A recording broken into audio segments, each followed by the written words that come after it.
What's going on, guys? Walter here with the Black Dow, and I'm going to be touching on some centralized decentralization stuff. And I'm going to start with centralization, just so people can have a good understanding. I don't necessarily know good, but just a basic understanding of centralization and how it all works, and why there is an importance of decentralization. Why people are kind of pushing for things in this direction. So I do have my pin here. I'm going to be kind of going through some different attributes of that, and let's just hop on right in and kind of get started with this. So just starting out with centralization, what we're talking about really is the banks. So I'll go ahead and write that up here. So the banks are kind of what we're talking about when we're talking about centralization. And, banks are vital in our system. They offer lending. They offer a whole host of different things that people do rely on. They have a ton of money that's built into them.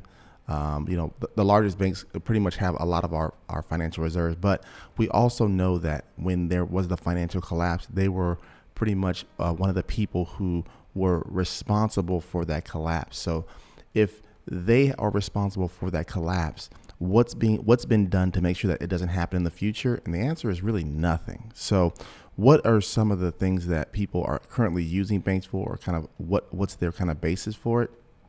Well, what I would say is that they offer a payment clearing system. And now you might say, well, what is that?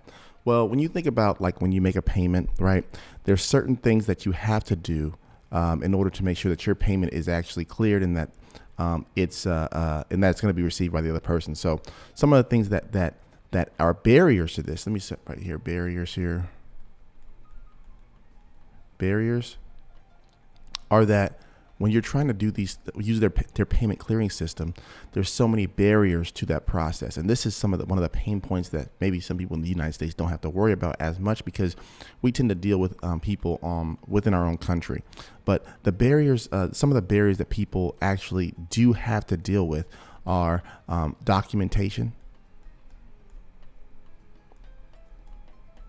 So if you don't have your documentation on point to where the bank wants that is applicable to what the bank needs, then they might not allow you to send your money out to the recipient that you're looking to send money to. Anti-money laundering laws.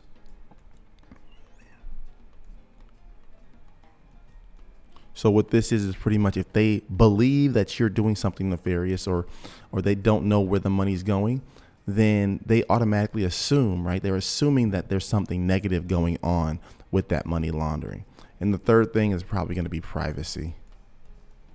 And what is the privacy thing? Well, with privacy is that they want to know all of your information and all these very detailed private information, even if you're sending a small amount of money to somewhere outside. So let's say, for example, like for me, let's say I want to send a friend who lives in I don't know, New Zealand, right? Some money. Here's another thing that I want to talk to you guys about: the fees that are associated with this. So if I'm in the United States, right? So when I want to send money to a friend, let's say in Sacramento or something like that, we have Venmo, we have a bunch of different payment platforms where you can do that. But if I want to send money to like a friend who's in New Zealand, or maybe I'm in New Zealand and I meet some people and I want to send money back and forth, or let's say maybe I have family in Mexico or somewhere in the South America, what'll happen is that you have to pay fees in order to send that money. So if I have $1,000, so let's say I start with $1,000, right? So when I start to use this, I have to do a couple of things. Number one is that because a country uses a different form of money, right? We use U.S. dollars here. You have to pay the exchange rate. So that's the first thing that you have to do. After you pay what the exchange rate is it's just pretty much that a fee that they charge you from when you're going from one currency to another currency. The next thing that you're going to have to pay is your international wire outbound fee. So this is the fee that they're going to charge you to actually send the money out. So there's the outbound fee, and that's just I consider these junk fees pretty much. And then the other one is going to be the inbound fee.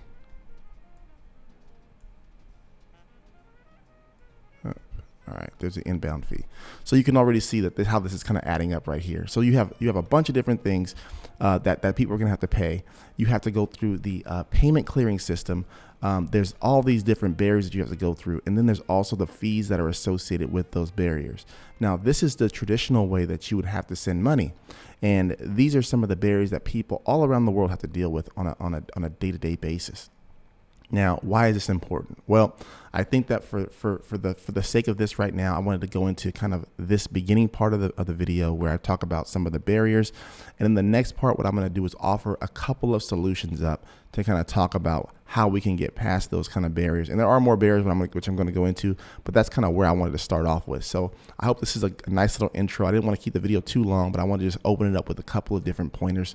We'll be back here probably tomorrow. I'm going to try to keep this series kind of going, but I hope you guys liked it. Let me know in the comments below if you guys like this kind of stuff, and I'll keep them coming.